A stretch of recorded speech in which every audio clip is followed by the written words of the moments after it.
தென் சென்னை தொகுதிக்கு உட்பட்ட ஆழ்வார்பேட்டை பகுதியில் கள்ள ஓட்டு போடப்பட்டதாக அதிமுகவினர் புகார் தெரிவித்திருக்கிறார்கள். வாக்குச்சாவடி மையத்தில் காவல்துறையினரிடம் அதிமுகவினர் கடுமையான வாக்குவாதத்தில் ஈடுபட்டு வருகிறார்கள்.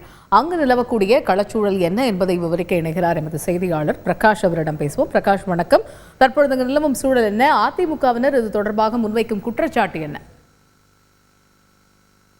தென் சென்னை நாடாளுமன்ற தொகுதிக்கு உட்பட்ட தேனாம்பேட்டை கணபதி காலனியில் இருக்கக்கூடிய வாக்குச்சாவடி மையத்தை திமுகவினர் கைப்பற்றி விட்டதாகவும் அங்க கள்ள ஓட்டு போடப்பட்டதாகவும் அதிமுக தரப்பிலிருந்து குற்றம் சாட்டப்பட்டு இருக்கிறது.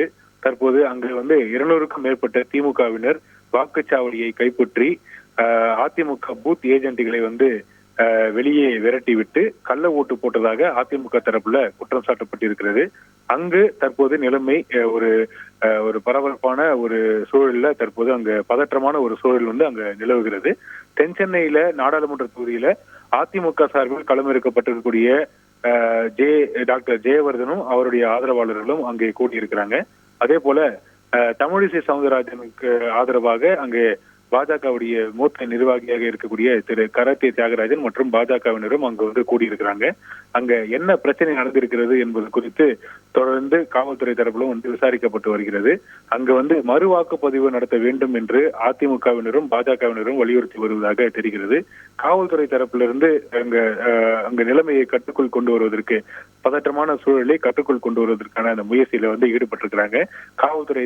காவல்துறையினரும் பாஜகவினரும் அதிமுகவினரும் தொடர்ந்து வாக்குவாதத்துல ஈடுபட்டிருக்கிறாங்க. அங்க என்ன பிரச்சனை நடந்தது என்பது குறித்து தேர்தல் ஆணையத்துக்கு, தமிழக தலைமை தேர்தல் அதிகாரிக்கு புகார் கடிதமும் அனுப்பப்பட்டிருக்கிறது. ஒரு அவசர புகார் கடிதமும் அனுப்பப்பட்டிருக்கிறது. அங்க திமுகவினர் வாக்குச்சாவடியை கைப்பற்றி கள்ள ஓட்டு போட முயன்றதாக புகாரானதும் கொடுக்கப்பட்டிருக்கிறது.